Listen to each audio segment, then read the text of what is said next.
We have extremely lively traditions of spirit possession, so the gods becoming present in the flesh and talking to humans through human bodies.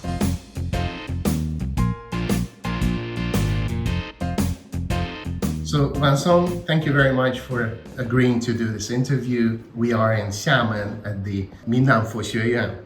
For those viewers who are not familiar with you, would you mind introducing yourself and what you do? With pleasure. Thank you, Imre, for doing this. I think it's great to have personal testimonies about scholars. I mean, scholars are human, not just writers of very arid scholarly books. So it's nice to talk about why we are doing this. So I'm doing essentially Taoist studies, but putting it in the context of the larger, extraordinarily varied and rich Chinese religious cultures.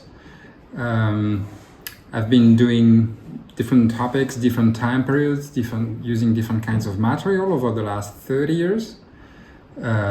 Some pretty early, some project on the very long term, like 2000 Years of the Taoist State is one of my recent books about Taoist institutions. But lately, mostly looking at what we call late imperial, let's say 16th to the early 20th century. And the way people do religion during that period, write, print, and disseminate all kinds of religious books in the largest sense, giving personal testimonies about what it means to them, their relationship with the gods or other non-human entities, and how it changed their life, and how this expressed their values, how they learned to transform themselves through all kinds of religious practices. And that's such a rich field that I think it can keep me busy for the next 2 or 3 centuries. Okay, so what is the project you're working on now? Something that excites you in this, among your current projects, because there must be many of them. Yeah, well, that's the beauty of Chinese religion, is that each time I take up a new book, I'm getting excited. So it's so one of the projects we are having in collaboration with lots of good friends and colleagues across the world is building a completely open access database of Chinese religious texts. And that's religious in the largest sense.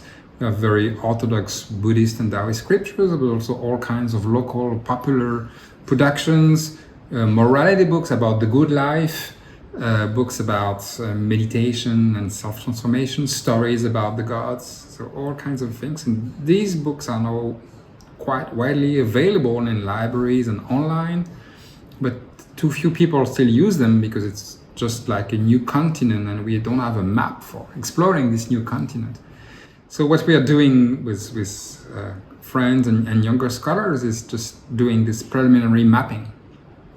And as we do that and browsing through all kinds of material, we discover new, forgotten or little known aspects of Chinese culture and society. How large is this database? Is it already functioning? Yeah, it's been operational online since 2021, so it's 3 years now. So it's basically a Wikimedia-based project, so it's quite easy to create data and to modify and improve them. And each page within the database describes one particular edition, because for one book you can have many different editions that have different contents and different people behind them, and all of them are interesting.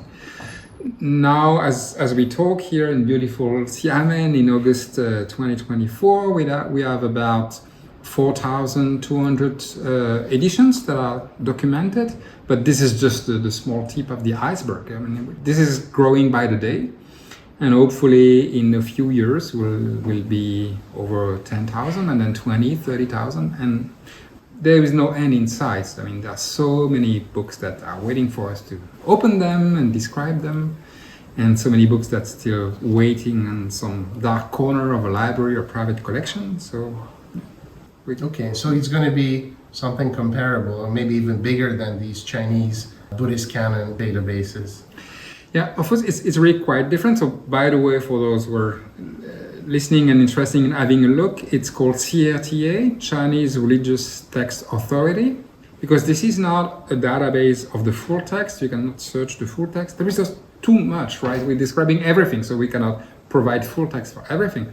It's not a full text, it's not an image, a scan PDF database either, but when these exist elsewhere, and that's quite often the case, then we link to them, of course. But we describe them, we give them deep and reliable description of the contents and where, when, who, and so on and so forth. Yeah, and in terms of your publications, is there a new book you're working on right now? Yeah, well, several ones, to tell the truth. One is more remaining quite close to some of those books that we described in that CRTA collective effort with close friends, notably Catherine Alexander, University of Colorado, Gregory Scott, University of Manchester, Marcus Bingenheimer, Temple University, and Philippe Clark, University of Leipzig, and a few other friends as well. So we also train young scholars to read these different things so that they have a wide exposure to all the different genres in which late imperial Chinese people wrote about religion and self-transformation and the gods. But I myself am particularly interested in books about rituals, realizing that, and of course that might be a little bit of a flogging a dead horse, but the old European idea that the Chinese educated people were Confucians were not so interested in religion and not in doing rituals and interacting with the gods. In fact, they were, at least a very large number of them were, and they wrote a lot about how to do ritual, and we have many accounts of their performing ritual, and they are telling how they enjoy doing that, or if they think it's beautiful. There is something aesthetic as well as intellectual and self-transformative about doing all those ritual, whether solo ritual, just for oneself in one's meditation room, or in group, or sometimes in the street. So looking at how people codified ritual and practice ritual is one project. Another project that I'm sort of developing at the same time is more comparative, because I want to look at how late imperial Chinese people, especially educated people, because those are the ones who left first-hand testimonies about their experience and practices, how they relate to the god, and how they build a society in which they live that includes lots of invisibles, non-humans, including ancestors, gods, and spirits, as well as other humans. And this particular sociability and the inclusion and a very personal and often intersubjective relation with the god that they develop through various ritual means that I am very interested. And that offers a very nice vantage point to compare with other religious traditions that also have deep personal, emotional interactions with invisible gods, but through other ritual means. What kind of other religions you're thinking about? Some geographically close to China, such as Japan. So I'm sort of trying to teach myself more about Japanese religion and how the Japanese relate to their own gods. Indian religions as well. I think that's an area, a very fruitful area for comparison that is too rarely explored. The Chinese and the Indian world, not only looking at contact and interaction. Of course, this is extremely important, as you know extremely well, Imre, but also comparing them as two different cultural and religious systems, right? And looking at the differences. So just comparatively. Yeah, comparatively. Yeah. But also taking into account that in China, as in India, we have extremely lively traditions of spirit possession. So the gods becoming present in the flesh and talking to humans through human bodies, which is something that is not so present anymore in the West or North America, It's not absent for sure, but it's not so present. But in both India and China, it's everywhere. So that's something.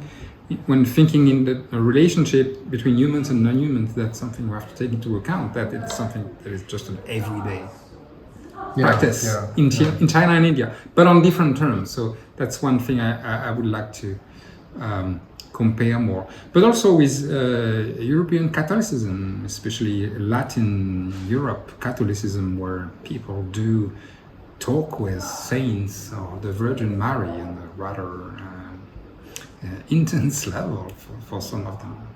Okay, I was always curious about the continuity of Chinese rituals over time. So we see lots of texts and ritual texts from medieval China. How did those persist into the late imperial period? Okay. Do they change in function, or what's happening there? Yeah, well, some ritual traditions just get forgotten or come out of use at some point, that's for sure. Many traditions continue their own lives, are adapted in all kinds of ways. The way I see it from the vantage point of late imperial times, but always very eager to look back in time and look at long-term continuities, is a progressive accretion, an ever-increasing range or repertoire of ritual techniques available to people. I'll give you just one quick example, which is something I've been working on quite a lot, which is spirit writing. So I have a book on spirit writing. It's called Making the Gods Speak. Spirit writing appears about the 10th, 11th century. So in a sense, rather late in Chinese history. And so it offers, when it appears, and all the way through the second millennium to the present day, it offers new possibilities that other ways of making the gods speak did not. A collective experience where the group validates what is being said by the god and attests to the validity of that revelation, among other things. But the other techniques, such as being visited in dreams or encountering gods in the wild, or visualization, that is encounters in a mental plane level, all of these continue to exist. So these things that were well documented in the medieval period, they are still practiced today, right? But spirit writing offers new possibilities. So it's just the toolbox keeps expanding. When you have a brand new kind of tool, you still use your hammer and screwdriver because they are still useful. So that's the way I see it. A continuous increasing of ritual technologies available to people. Okay, and what about these core texts of Taoism, for example, which we see from preaching China in warring states, right? So the Lao Tzu, the Wen Tzu, and I don't want to say the Liezi because that might be later, but these core texts, do they continue to be used actually? Oh yes, very, very much. And for instance, through spirit writing, you see new commentaries and interpretations of those classics, as well as the Confucian classics and Buddhist sutras and pretty much anything else that keep appearing through the early modern and contemporary period. And sometimes it's just not very original, it's quite repetitive of what I've been said before about those texts, and sometimes it's quite strikingly innovative.